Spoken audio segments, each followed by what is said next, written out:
அஸ்ஸலாமு அலைக்கும் கைஸ். இன்னைக்கு ஒரு குட் நியூஸ் இருக்கு. என்னன்னு சொல்லி பார்க்கலாமா? என்னன்னா நம்ம புது வீட்டுக்கு வந்துட்டோம். இன்னைக்குதான் பால் காய்ச்சணும்.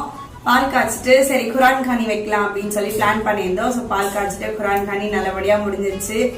அதுக்கப்புறம் வந்து ரிலேஷன்ஸ்லாம் வந்திருந்தாங்களா, ஸோ அவங்களும் வந்து கொஞ்ச நேரம் டைம் ஸ்பெண்ட் பண்ணிட்டு அவங்களும் போயிட்டாங்க. ஸ்பெஷல் என்னன்னா இன்னைக்கு நம்ம பிரியாணி தான் செஞ்சோம். இன்னைக்கு டேவே வந்து சூப்பரா போச்சு. மாஷாஅல்லாஹ் நல்லா இருந்துச்சு இன்னைக்கு டே. ஆனா இதுக்கப்புறம் தான் பெரிய வேலை இருக்கு. பால் காய்ச்சி மட்டும் தான் முடிஞ்சிருக்கு. புது வீட்டுக்கு வந்து பால் காய்ச்சிருக்கோம். ஸோ பால் காய்ச்சதுக்கு அப்புறம் ஷிஃப்டிங் பண்ணிக்கலாம்னு சொல்லிட்டு பிளான்ல சரி பால் காய்ச்சதுக்கு அப்புறம் ஷிஃப்டிங் பண்ணலாம். நாளைக்கு தான் ஷிஃப்டிங்கு. ஷிஃப்டிங் தான் இருக்கிறதுலே பெரிய டாஸ்கே. இப்போ பால் காய்ச்சி வந்தது கூட ஓகே தான், பட் ஷிஃப்டிங் தான் கொஞ்சம் டிஃபிகல்ட்டான டாஸ்க். இதுக்கே எங்க ஃபேஸ் பாருங்க எவ்வளவு டயர்டா நல்லா ஆயிடுச்சு, ரொம்ப டயர்ட் ஆயிடுச்சு. ஆமா, இதுக்கப்புறம் நீங்க லஞ்ச் பாக்ஸ் வீடியோ இவ்வளவு நாள் நிறைய போடல.